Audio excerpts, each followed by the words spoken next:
Because as you know, in tech, right, at the end of the day, it's all about adoption. But adoption is always about, do you have the right frame of mind to actually even understand what that tech can do for you?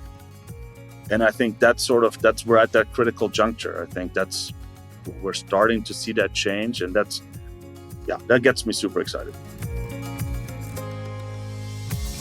From Tyler Technologies, it's the Tyler Tech Podcast, your source for insightful conversations with thought leaders addressing the pressing issues in our communities. I'm Josh Henderson, and I'm on the corporate marketing team here at Tyler.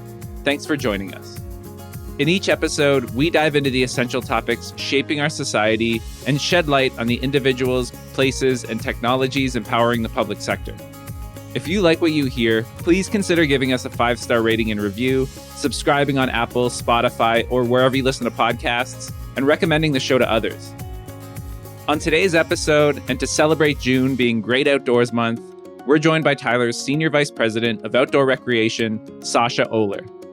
Sascha explores how cutting-edge technology is transforming the way we experience nature and how it helps to make it more accessible, equitable, and enjoyable for everyone.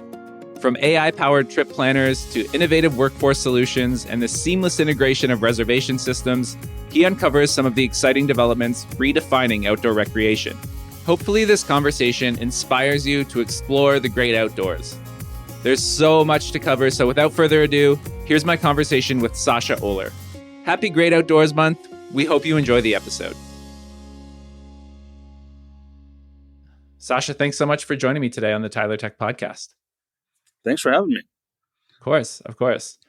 So like most conversations on the podcast, I just kind of wanted to start off with a conversation with a bit of your background. So walk us through your career journey up to and including what you're doing now in your role as Senior Vice President of Outdoor Rec at Tyler. Sure. Yeah. So I've been very fortunate. I've been in the tech space for about 20 years now, a little over 20 years.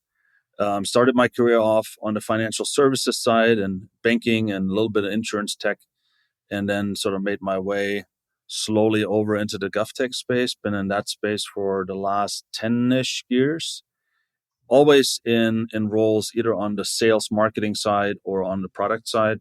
Last 15 years or so on the product side of the house. And here at Tyler, I have the privilege of leading our outdoor recreation team, which covers both the state parks market and then also the hunt and fish, so fish and wildlife market out there, as well as some of the really large cities and counties around the country as far as their parks and rec departments are concerned. That's great. As somebody who resides in Maine and enjoys the outdoors as much as I do, it's a thrill to have you on the podcast to learn a little bit more about what's going on in terms of technology in the outdoors. So let's jump right into the conversation. I know we have a lot to cover today. So I'm hoping you can outline, how you've seen the integration of digital reservation services evolve over time and the impact that it's had on the visitor experience in state parks. Yeah, I would say a few years ago still, folks really thought of their reservation system as sort of a standalone system, right? It was really, the way I describe it was the place where you searched for the state park you wanted to go to, you found the state park you wanted to go to, you booked your reservation, you paid for your reservation, and then you didn't really do anything till you showed up at the park, right?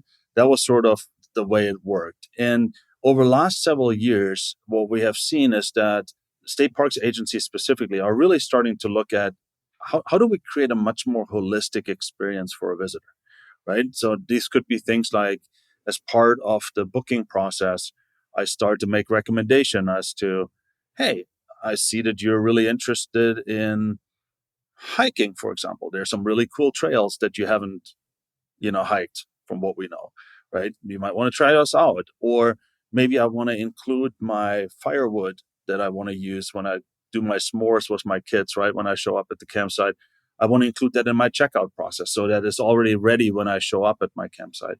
And it's really sort of taking these, it's not that we're creating new interactions, it's just we're taking the interactions that have happened and we're starting to really connect the dots between them, right? So that whether it's the call center that you're utilizing or the website, or you're talking to a ranger at the park, or you're using a mobile device, it's a similar or same experience. And it feels like it's, a similar experience as if you're interacting with any other large brand. That's great. Yeah, make it easier for folks to get outside. I think that is a huge deal. Now, another big initiative in parks and outdoor programs in general is, to make the outdoors more inclusive and more accessible. From your side of things, how is technology being used to help make outdoor recreation more accessible and equitable for all visitors? Yeah, that's a huge question, right? Mhm. So, and there we could go down a lot of different rabbit holes on that one, but I would say the reality is that most of these reservation systems, right, were built for people very much like you and I, meaning we're salaried, know exactly when we can take vacation, right? We have sort of the ability to plan with some degree of certainty. We have disposable income to spend on things, right? And so by default, it disadvantages certain demographics out there from participating in outdoor recreation, right? Sure. And at the same time, by definition, these are state parks, meaning they are owned by all of the residents of the state, right?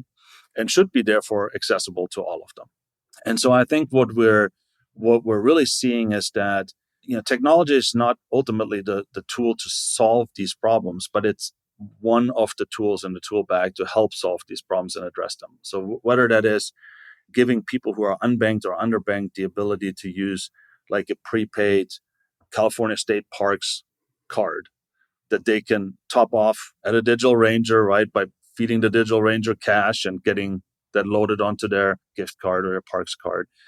It is things like bringing augmented reality and virtual reality through partners like Agents of Discovery, for example, who bring conservation education into my living room, right? And can sort of create the connection, because I think that's another thing that we're really seeing. If you didn't grow up going into the outdoors, right, and interacting with the outdoors, the likelihood that all of a sudden you just wake up one morning and you decide you're going to go camping is fairly slim, right? Mhm. And so it's sort of, how do we use technology to help people bridge the gap between their background and where they've grown up, and actually then taking that first step. And then at the same time is helping the park staff to look at data to really see what's the demographics that are coming through the doors of my park, right? And what does that mean for what type of experiences I need to be able to provide? So, for example, most Hispanic folks, and this is an overgeneralization, but it holds for the most part, right? When they show up to camp, they don't show up just with themselves and their kids. They show up with their uncles and their nieces and their nephews, and grandma and grandpa are there. And like it's more sort of the traditional family camping experience, Mhm. right? Well, a lot of our state parks agencies back in the 80s and 90s, when group camping declined in popularity, did away with their group camping sites. And so now they're starting to bring that back as people of different ethnic backgrounds are pushing back into the parks, right? So it's things like that, but data can help inform that and can help them to spend their money, the right place. Yeah, now you use the term digital ranger, and I kind of want to dive a little bit deeper into that. Maybe if you could just kind of define the concept of the digital ranger and how it enhances the visitor experience in parks, and then furthermore, if you can share any implementation examples and how the digital ranger has replaced old systems and sort of enhanced the outdoor experience for visitors.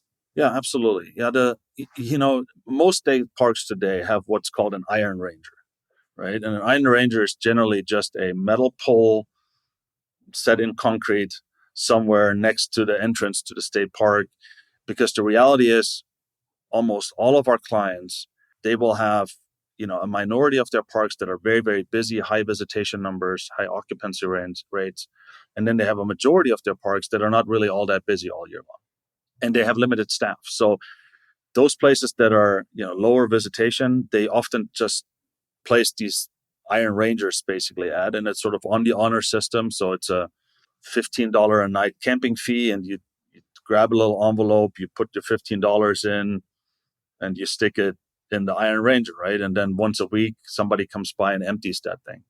And so the Digital Ranger, to some extent, is a little bit of a play on that, right? To sort of say, well, there's a better way of doing that. And a better way in a number of ways that both benefit the staff, but also benefit the visitor, right? So, for example, taking a kiosk device that sort of can either be run in online or offline mode, that you can pay for your day use fees, that you can pay for your camping, that you can maybe pay for that bundle of firewood that's just sitting there right next to the ranger station, right? And no longer having that honor system in place that allows the state parks agencies to actually capture additional revenue that they're otherwise not capturing. And, whether a park is frequented a lot or not, at the same time, they still have to do upkeep on it, right? They still have to do trail maintenance and make sure that the campsites are in good repair and the washrooms and all that kind of stuff. So I think it helps eliminate the need for staff to be present while still being able to conduct business there. And then it honestly also eliminates issues from a financial oversight perspective, right? Today, somebody has to go to the park, they have to empty that Iron Ranger, they have to drive that cash to the nearest bank, which in some cases could be several hours away. And from an oversight perspective, you can't just send one person, you have to send two people. So there's a lot of overhead that the current system creates that the digital ranger can really eliminate. That's really great. It's definitely a helpful idea for parks, I'm sure. Now, wanted to switch a little bit from, we've talked a little bit about the experience of the staff, but more so about the experience of the visitors to parks. But, how has the implementation of tech improved operational efficiency for park staff and management? And can you provide some examples of how you've seen transformations in sort of those day-to-day park operations? Yeah, there are a number of ways. There's a myriad of ways, to be honest, on how that has changed how the staff interacts. It's little things, right? Pushing self-service through tech to the visitor for things like campground check-in, right?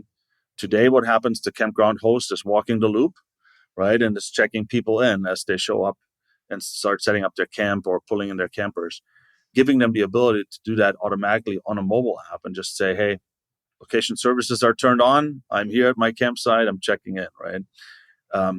That's an easy way where now you're freeing those folks up to actually tend to other more urgent needs in the park, right? Could be things like, providing offline trail maps when you are out hiking in the park, right? And doing that on a mobile app that also gives you the ability to then notify if you're running into, maybe there's a tree that fell over and is blocking the path, or maybe there's a fire or some other sort of emergency situation, right? Today, the only way to know that and the only way to notify people of that is to actually force staff to go out and walk the trails, for example, right? So that's where tech can really help take some of that burden off.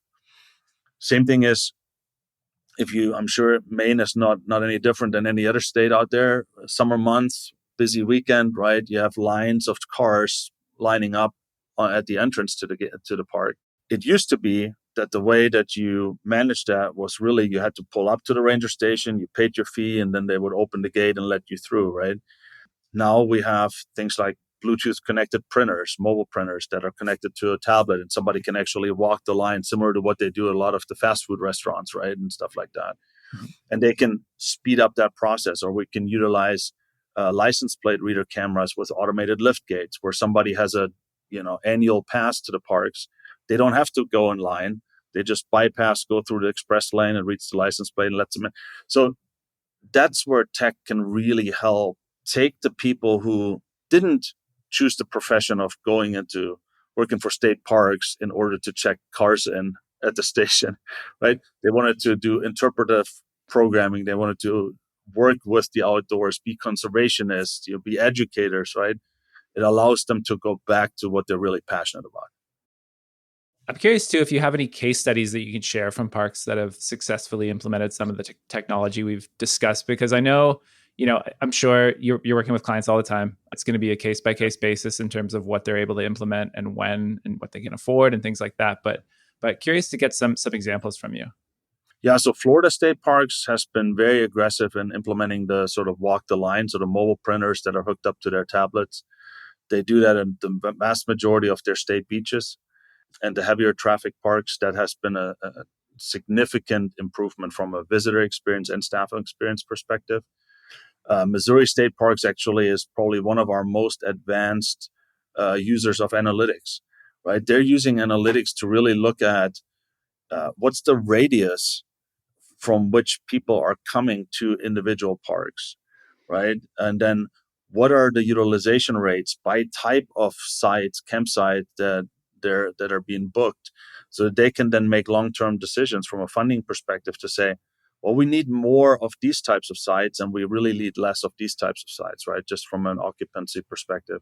California is using mobile very, very heavily. They've just implemented a passport program which allows you to collect badges at each of the individual parks. And then once you collect a certain number of badges, then you get, free merchandise basically from California State Parks. So it's sort of a little bit of a rewards program that also gets people to visit some of the lesser frequented parks, which is a really cool byproduct of that. So yeah, those are some that I would throw out there. Those are really great and unique to, I think, the state's use cases, each kind of doing their own thing a little bit in terms of their approach. Stay tuned. We'll be right back with more of the Tyler Tech Podcast.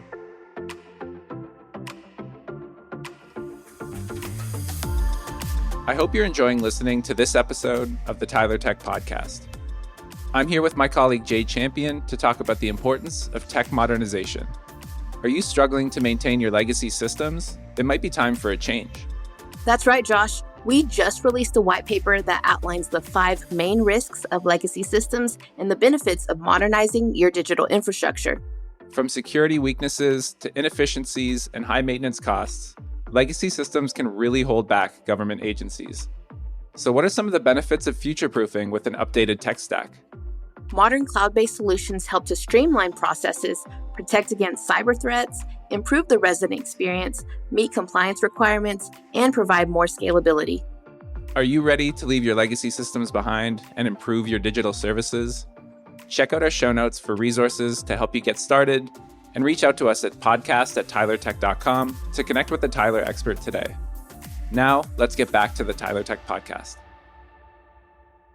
I know, this is a tech podcast, and we can't have a tech podcast without delving into how artificial intelligence factors into all of this. So how is AI being integrated into park management and visitor services? And what are some of the most exciting applications of AI you're seeing being developed in this space? Yeah, AI is I think it's a mandatory topic these days in all conversations we're having with our state parks clients. I would say that AI will definitely impact a lot around the visitor experience. That's where we're really seeing the biggest application. Okay. Specifically when it comes to giving visitors the ability to self-serve. Today, for better or worse, most of the state parks agencies still operate a call center, or we operate a call center on their behalf that people can call into. Oftentimes it's for things that I'm sure they would much rather just click 3 buttons and be done with, right? And not be in line to talk to an agent. So I think that's where we're seeing a lot of opportunity to really improve that experience, whether it's chatbots or which is something we're prototyping right now a little bit. And then what we're also working with California State Parks on is actually a fully baked sort of AI-powered trip planner, right? So the ability to say, I am starting in Sacramento. I have 5 nights that I want to be on the road for. Here's sort of a little bit about myself. I'm bringing gear. I'm not bringing gear. I'm traveling alone. I'm traveling with family, with kids, with pets, with whatever, right? This is the type of experience I'm looking for. And then for AI to really help us craft that itinerary, which then allows the visitor to say, okay, I'm going to swipe my credit card once. It books all of that stuff for me, whether that's camp night reservations or whether that's tours at a Hearst Castle or whether that's kayak rentals at one of the reservoirs. And it's all in one. So really much more of sort of the Airbnb type experience than what you traditionally have seen in state parks. I would put a big disclaimer on it though. And that is, again, going back to my introduction, I've been in this space for a long time. I've seen a lot of big buzzwords come and go over that time as well. Mm-hmm. And I think AI, if we're not really thoughtful and we're not really building purposeful applications of AI, I think it has the potential to actually make for a worse experience for the visitors than a better experience for the visitors. So that's something we're taking very seriously. So things like, if you ask a chatbot, where can I camp this weekend near Sacramento? One version would be, if you just want to beat the market the first, right? You just give them a chatbot that tells them all the places. Doesn't really help me if there's no availability for me to camp at any of those locations, right? Right. So I need to go a couple of clicks deeper and actually serve up relevant information as part of that experience so that I can make a good experience for the visitor. And to us, what we talk about a lot, we don't want to be the first to market. We want to be the best to market. That's a big part that we're really looking for. And I think AI is very much in its infancy still. I think we need to be careful to not just dive both, feet first into the pool here, but sort of take a measured approach. Yeah, definitely hearing that a lot. I feel like thinking about AI as sort of the helper and less so of the all being, all seeing sort of Yes. approach. I think is Yes. really good way to look at it. We've talked a little bit about workforce efficiencies created through tech in the outdoor space, and I want to just we often try to sort of demystify this idea of AI, which you kind of did in your last answer there. But how does AI complement the work of park staff rather than replace it? And what benefits does this bring to both park visitors and employees? Yeah. So I think, and again, I think AI is such a broad term, right? And so much is lumped underneath that AI terminology these days. But, I think when it comes to the visitor experience, a lot of it is really about how do we utilize data more effectively to drive a better experience. So it's easy things like, for example, for me, keeping a history of all the interactions that you've had with state parks over your life, right? Mm-hmm. That allows me to craft a much different experience for you that's personalized to you versus the next person that shows up. Now, is that AI? I'm not sure. Machine learning, certainly, right? But it sort of falls into that same realm. I would say the same thing is true when you look at, and a lot of these, like whether it's license plate readers or in general, the use of image recognition through cameras for the use of speeding up entry to locations. Oftentimes that's AI powered as well, or has an AI element to it. So I think that's another place where we're definitely seeing significant uptake of that because it speeds up the process of letting people in and it reduces staff time that I have to commit to that, right? I think mobile and the whole mobile experience, and when I say mobile, I'm not necessarily talking about, you having your trail map on your mobile device and being able to go hiking. But it's really about how can I utilize some of the digital assistants that are available through mobile devices these days to, again, tie into the underlying reservation system and sort of all the information we have about the inventory, the programming, the rentals, all the different things that a visitor could do at a park. And we can serve that up by somebody just talking to their device versus them having to go to a website or having to talk to a ranger or stopping by a station, right? So I think that's where we're seeing, again, purposeful use of AI that's really helpful and it makes for a better experience. And then what we're also seeing is, again, it's not necessarily AI specifically, but it touches on tech overall. It's really the use of beacon technology. So whether that's RFID or Bluetooth or NFC type beacons or combo beacons thereof, but for the purpose of like when you have large tour groups that you're trying to get through a location, right? Making sure you have accounted for everybody, right? And having the ability to have that then integrate with your mobile application so that if there's an emergency situation, you can very easily push notifications down to individual devices and get people, ensure people are safe. In most locations in state parks today, that's a very, very manual effort. It's literally all hands on deck, rangers fanning out, trying to figure out who all is in my campsite today and who do I need to inform. And so those are the things where we can, I think, make a better experience, a safer experience, and we can really help the park staff reduce the amount of time that they're spending on very mundane sort of tasks that don't really add value. I think that's a great answer. And, just wrapping up here, I just wanted to say I really appreciate you taking the time to chat with me here today, Sascha. I think this has been a really great conversation. I think there's lots of, insights and felt very enlightening to me at least. So hoping our listeners take away a lot from this conversation as well. Lastly, I just wanted to look ahead a little bit. So this might be, we might touch on some stuff that you've already touched on, things like the digital ranger and whatnot. But looking ahead, what are some of the most exciting trends and innovations you see sort of on the horizon for outdoor recreation technology?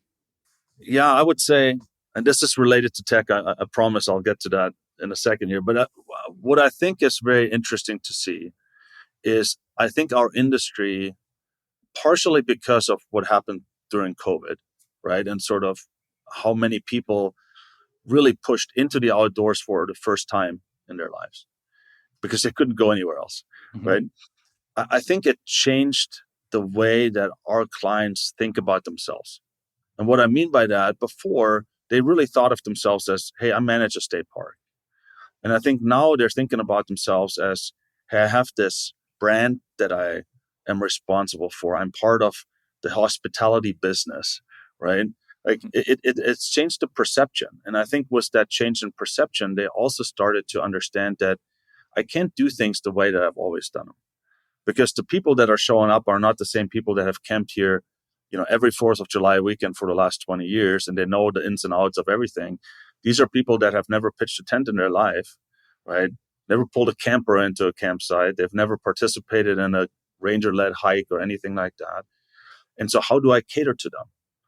And what we've really seen over the last couple of years, for the first time, they started to look at their tech purchases no longer as sort of individual piecemealed approaches, but they said, no, how does my mobile application interact with my reservation system, interact with my digital ranger kiosk device that I have sitting at the entrance station, right? Like, how are these things all connected? And then how do I utilize the data that flows through all of these different devices to really give my rangers and my staff better ability to forecast how many people will show up this weekend, which means how much staff do I have to have this weekend? How many campsites do I need to make sure I put into my next year's budget so that I can build out more full hookup sites versus primitive campsites with no electricity, no water, no anything, right? Mm-hmm. So I think that's really where we're seeing, that's what gets me excited, that there's sort of that mind shift that's happened. Because as you know, in tech, right, at the end of the day, it's all about adoption, but adoption is always about, do you have the right frame of mind to actually even understand what that tech can do for you?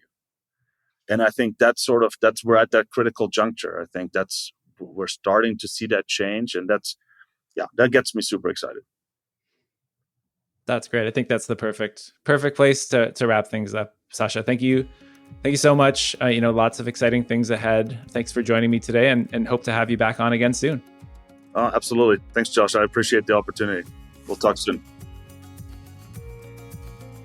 I hope you enjoyed this conversation with Sascha Ohler. If you'd like to learn more about technology in the outdoor space and other topics discussed throughout the episode, check out our show notes for more resources. A modern digital infrastructure allows the public sector to adapt in the digital age. From operational agility to data management and analytics, as well as cost savings, security, compliance, and scalability, governments are poised to take advantage of innovative technology to create more efficiencies in their systems and better support and connect their communities. Tyler creates solutions made exclusively for the public sector and has experts with government experience ready to support you on this journey. I hope you're excited about what the future holds and will reach out to us at podcast@tylertech.com to connect with a subject matter expert if you'd like to learn more. And whether it's improving the resident experience or modernizing your digital infrastructure or something else entirely, we want to hear from you about what you'd enjoy hearing more of and how we can make the Tyler Tech podcast even better. Fill out our audience survey in the show notes today to let us know how you heard about the show and your ideas for future episodes. And don't forget to subscribe to the show and rate and review the podcast. For Tyler Technologies, I'm Josh Henderson. Thanks for joining the Tyler Tech podcast.